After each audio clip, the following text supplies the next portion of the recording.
Hello everyone. तो कैसा गया आप सभी का मैथ्स का एग्ज़ाम। उम्मीद करते हैं कि सभी का मैथ्स का एग्ज़ाम अच्छा गया होगा। तो इस वीडियो में हम लोग मैथ्स का जो एमसीक्यू है उसका आंसर हम लोग डिस्कस करने वाले हैं। ठीक है, कि क्या इसका करेक्ट आंसर होगा। देखो, पहला सवाल में कहा था कि ए एक सेट है और आर इस पर एक रिलेशन डिफाइन है और यहाँ पे रिलेशन दिया हुआ था, है ना। तो पूछा गया था कि आर इसमें से कौन सा ऑप्शन सही होगा। ध्यान रखो कि इसमें से कोई ऑप्शन सही नहीं है, इसमें से कोई ऑप्शन भी सही नहीं है। ठीक है ना। देखो, क्योंकि ये सिर्फ ट्रांजिटिव है, सॉरी सिमेट्रिक है। ये सिर्फ सिमेट्रिक है, ना ही ये रिफ्लेक्सिव है, ना ही ये ट्रांजिटिव है। ठीक है। तो भाई यहाँ पे तो बोल रखा है, अगर देखा जाए सी ऑप्शन में तो सिमेट्रिक तो बोल रखा है, ठीक है। बट साथ में ट्रांजिटिव दे दिया है, ट्रांजिटिव तो है नहीं। फर्स्ट ऑप्शन सिमेट्रिक बोल रखा है, ठीक है, साथ में रिफ्लेक्सिव दे दिया है, तो रिफ्लेक्सिव ये नहीं है। तो इसमें से कोई भी ऑप्शन सही नहीं है। ठीक है। चलो अगला सवाल।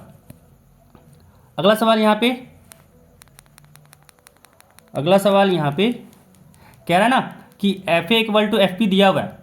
F A equal to F B कह रहा है और इम्प्लाई कर रहा है कि ए इक्वल टू बी होगा। तो पूछा जा रहा है कि एफ का कोई कौन सा टाइप का फंक्शन है। तो एफ वन वन होगा, एफ वन वन होगा। चलो अगला सवाल।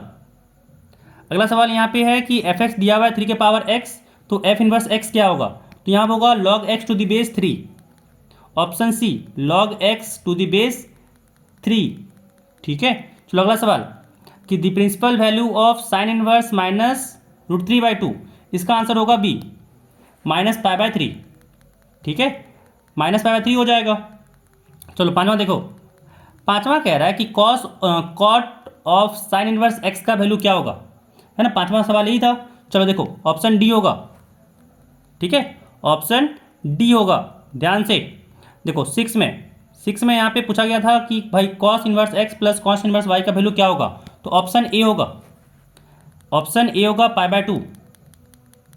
ठीक है। चलो सेवन देखो कह रहा है क्या कि एक्स और वाई जो है ना, यहाँ पे क्या लें कि भाई दोनों मैट्रिक्स इक्वल हो जाए। तो कोई पॉसिबल ही नहीं है। ठीक है, क्योंकि देखो एक्स का कोई वैल्यू ऐसा मिलेगा ही नहीं, क्योंकि दोनों जगह पे डिफरेंट डिफरेंट आ रहा है, तो पॉसिबल ही नहीं है भाई अलग अलग वैल्यू लें। ठीक है ना। चलो बी हो गया आंसर। अब अगला सवाल। अब चलो अगला सवाल। यहां पे पूछा गया था कि ए कौन सा मैट्रिक्स है। अरे दिख रहा है सिंपल सा कि स्क्वायर मैट्रिक्स है। ठीक है ना, स्क्वायर मैट्रिक्स है, सिंपल दिख रहा है। हम आगे क्यों ढूंढे, जब दिख रहा है कि स्क्वायर मैट्रिक्स है। तो हमको जब दिख रहा है कि ये स्क्वायर मैट्रिक्स है तो आगे ढूंढने का काम ही नहीं था। बट गधा बच्चे लोग। चलो देखो 9 का। 9 कह रहा है कि मैट्रिक्स ए है ना, डिफाइन किया गया है और ए आई कुछ में कुछ डिफाइन किया गया है मैट्रिक्स के लिए कंडीशन। अब बोला ए स्क्वायर क्या होगा, तो ये आई आया होगा। जिसका आई है वो सही है, बाकी सब गलत है। अगला देखो, 10 नंबर क्वेश्चन कह रहा है कि बताओ एक्स का वैल्यू क्या है ना, जिसके कारण से ये मैट्रिक्स जो हो जाए वो सिंगुलर मैट्रिक्स हो जाए। तो भाई एक्स का वैल्यू यहाँ पे 1 लेंगे, क्योंकि डिटर्मिनेंट 0 तो काम खत्म, सिंगुलर हो जाएगा। देखो एक्स का वैल्यू 1 डालो, डिटर्मिनेंट 0 हो जाएगा। अगला 11 कह रहा है कि ए यहाँ पे एक 2x2 मैट्रिक्स दिया हुआ है और कह रहा है ए इनवर्स जो है वो के ए के बराबर है। तो के का वैल्यू क्या होगा, है ना। तो यहाँ पे 11 का आंसर हो जाएगा 1/19, बी 1/19। चलो अगला सवाल। अगला सवाल 12 नंबर कह रहा है कि एक्स का वैल्यू क्या लें कि यहाँ पे जो दोनों निकालेंगे डिटर्मिनेंट तो इक्वल हो जाए। तो यहाँ पे ऑप्शन ए होगा। ठीक है, 12 का ए हो जाएगा। चलो अगला कह रहा है कि एफ एक्स यहाँ पे दिया हुआ है एक ग्रेटेस्ट इंटीजर फंक्शन। तो ध्यान रखो कि जो ग्रेटेस्ट इंटीजर फंक्शन है वो बस तुम्हारा जो बोला जाता है कि जो न्यूमेरिकल वैल्यू जहाँ पे होता है, क्या इसको बोलते हैं, इंटीजर टाइप वैल्यू। तो ये जो इंटीजर वैल्यू जहाँ पे भी आएगा ना, यहाँ पे ये फंक्शन कंटिन्यूस होता ही नहीं है। ठीक है, जहाँ पे भी आ जाए तुम्हारा वो इंटीजर पे कंटिन्यूस होता ही नहीं है, ध्यान रखना बस इसको। चलो अगला देखो। तो यहाँ पे पूछा ही गया था कंटिन्यूस, इसमें तुमसे पूछा ही गया था कि बताओ कि एक्स के किस वैल्यू के लिए कंटिन्यूस है ना।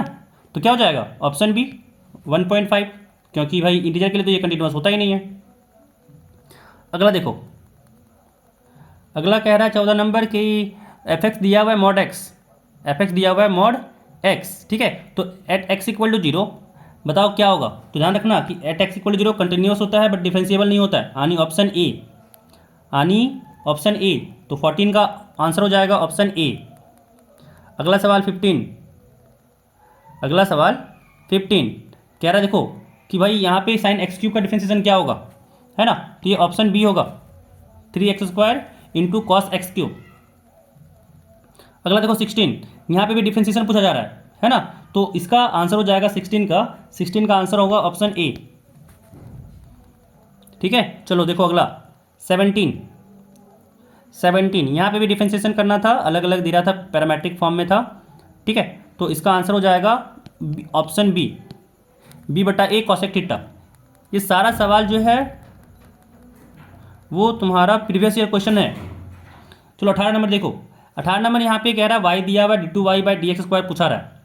ठीक है, तो इसका आएगा सी, 18 का हो जाएगा सी। 19 का यहाँ पे इंटीग्रेशन करना है, 19 में यहाँ पे इंटीग्रेशन करना था, है ना, तो देखो इसका हो जाएगा पावर में +1 ऐड होता है और उसी से डिवाइड होता है, तो 5/3 में अगर +1 ऐड किए तो 8/3 हो जाएगा, है ना, तो 19 का हो जाएगा सी। 20 में भी इंटीग्रेट करना था, तो 20 का आंसर होगा सी, 20 का आंसर होगा सी। ठीक है, साइन एक्स को टी मान लेंगे तो उसका डिफरेंशिएशन ऊपर दिया हुआ है, साइन एक्स को टी मान लेंगे तो डिफरेंशिएशन दिया हुआ है। देखो ये डेफिनेशन है कि अगर भाई एफ एक्स ऑड रहता है तो 0 हो जाता है, और अगर एफ एक्स इवन रहता है, अगर इवन रहता है यहाँ पे, तो यहाँ पे होता है 2 times 0 to a fx dx। तो ये प्रॉपर्टी था, प्रॉपर्टी अगर याद नहीं भाई तो फिर इंटीग्रेशन तो डेफिनेट में खासकर पॉसिबल ही नहीं हो पाएगा, तो आपको प्रॉपर्टी को याद रखना पड़ता।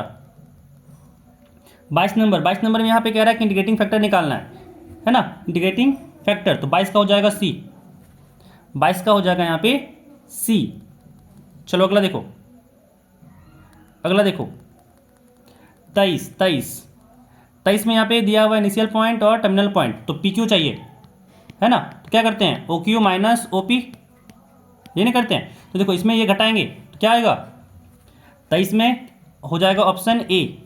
ठीक है, घटा के देख लेना एक बार, ए आ जाएगा। चलो अगला 24 कह रहा है लैम्डा का वैल्यू निकालना है, ठीक है ना, कि ये दोनों पैरेलल हो जाए, लैम्डा का वैल्यू बताना है कि ये दोनों पैरेलल हो जाए। ठीक है, तो देखो रेशियो जो होता है x1/x2 y1/y2 z1/z2, अगर ये इक्वल होता है तो पैरेलल हो जाता है, करके देख लेना, ए आ जाएगा। ठीक है ना, कि 3/2 बराबर -6/-4 बराबर 1/λ। जब ऐसे करोगे लैम्डा का वैल्यू 2/3 आ जाएगा, लैम्डा का वैल्यू 2/3 आ जाएगा। ठीक है, चलो अगला देखो 25 कह रहा प्रोजेक्शन निकालना है ए का बी पे, तो ध्यान रखो फॉर्मूला ही होता है ना, कि ए फैक्टर का डॉट प्रोडक्ट लो बी फैक्टर के साथ, और जिस पे निकालना है प्रोजेक्शन उसका मॉडुलस को नीचे डिवाइड करो। ठीक है, अब देखो ये कह रहा है 0 के बराबर है, तो डिनोमिनेटर 0 हो नहीं सकता, यानी डॉट प्रोडक्ट को 0 होना होगा, डॉट प्रोडक्ट को 0 होना होगा। जब इसको 0 से इक्वेट करो, इसका डॉट प्रोडक्ट को 0 से इक्वेट किया तो कितना आएगा, जितना भी आएगा सॉल्व करना, और सॉल्व करके देखो तो 25 का आंसर हो जाएगा इसका सी, -2/3, -2/3, ध्यान रखना।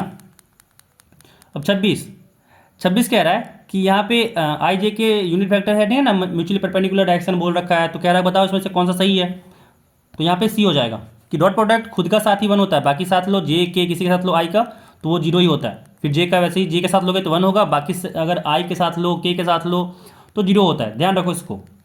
27 कह रहा है कि भाई एक्स एक्सिस का वेक्टर क्वेश्चन क्या होगा, अरे सी हो जाएगा। बहुत कोई इसका आंसर सुनने भाई मारा है आई कैप कैसे हो सकता है, वो तो बस यहाँ पे बताएगा कि 1 यूनिट के लिए, और एक्स एक्सिस में हम 5 यूनिट भी तो जा सकते हैं, 10 यूनिट भी जा सकते हैं। ठीक है, तो इसका हो जाएगा लैम्डा आई।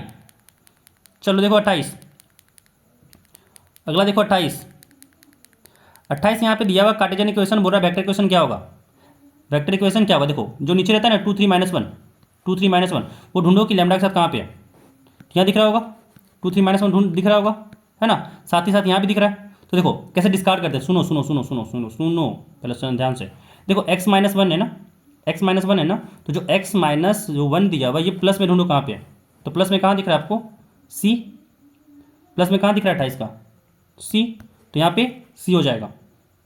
ठीक है ना, चलो अगला 29 नंबर,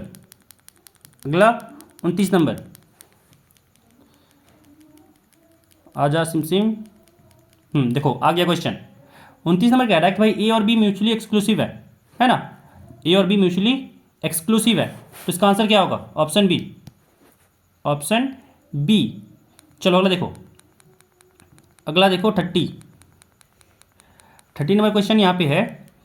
आजा सिम सिम, हाँ देखो आ गया। यहाँ पे बोल रहा है प्रोबेबिलिटी ऑफ ए 7/3 है, बी भी दिया हुआ है और इंटरसेक्शन भी दिया हुआ है, पी ए बाई बी पूछ रहा है। ठीक है, तो 30 का हो जाएगा बी, 30 का हो जाएगा बी। चलो सारा क्वेश्चन मिलाओ और कमेंट करो कि तुम्हारा कितना मार्क्स आ रहा है। ठीक है, देखते हैं कौन ज़्यादा मार्क्स लाया है। चलो ठीक है, बाय।